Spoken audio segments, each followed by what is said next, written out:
So how can stress cause us to not be able to lose weight?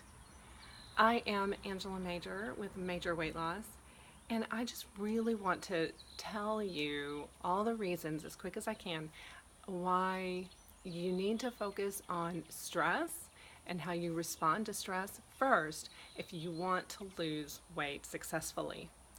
And so the first thing is that whenever we are in stress, the first thing that happens is stress hormones are released. And cortisol is our main stress hormone.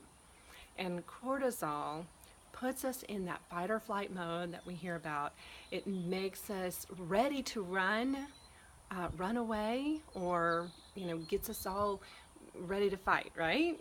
And so it's releasing energy. It releases sugar. It releases the sugar into our bloodstream, so our blood sugar goes up, and that isn't necessary because we're in this stressful response, but we're probably not actually going to run. We're in a stressful meeting, maybe. So we're sitting in a meeting and freaking out and stressing out, and there's all the blood sugar just sitting there ready to go, and then your cells are empty, they're depleted, they've released all this store of energy, and so they're going to start telling you to eat.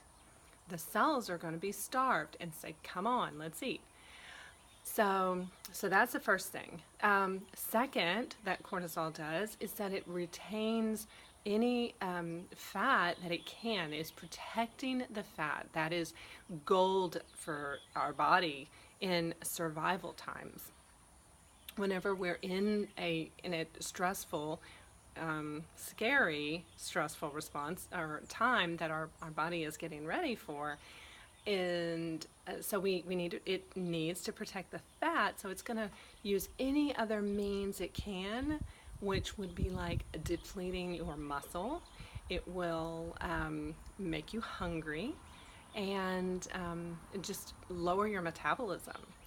And so we don't want any of those things whenever we're looking to lose weight. We don't want to be eating. We don't want our metabolism slowed down. We don't want to lose muscle ever. We want to just lose fat. So that's why a lot of times you might see weight loss, but it plateaus. It's because you've lost some muscle. All right, so that happens. And another hormone is actually a pair of hormones, and they are ghrelin and leptin. And so these two work together. They're your hunger and satiety hormones. They let you know when to eat and when you can stop eating, you've had enough.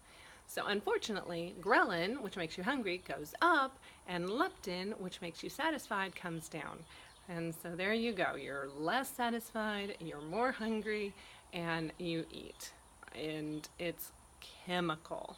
Okay, it's really important that you understand it's not your fault. This is all chemical, and it's your body's protection. All right, so then another thing that I wanted to be sure that you know, I think it's really important, and that is that over exercising and dieting, in the sense of the word of really restricting your calories, and or restricting certain food groups to be really just being really careful about counting calories and all these things, restricting your body of necessary nutrients maybe. Anyway, dieting and over exercising can and does cause a stress response in your body. So it's very likely that when you hit a plateau again in your weight loss journey, it's because of what you're doing to lose weight. It's causing a stress response. All right, so I would love to go on and tell you more about all of this. I'm checking my notes. I think I've said as much as I can in this short little time, but I want you to connect with me so we can continue this conversation. So head on over to angelamajor.com. That's ANGELAMAGER.com.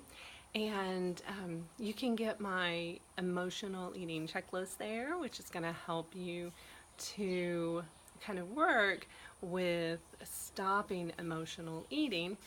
But, connecting with me, we can talk more about how to better respond to stress.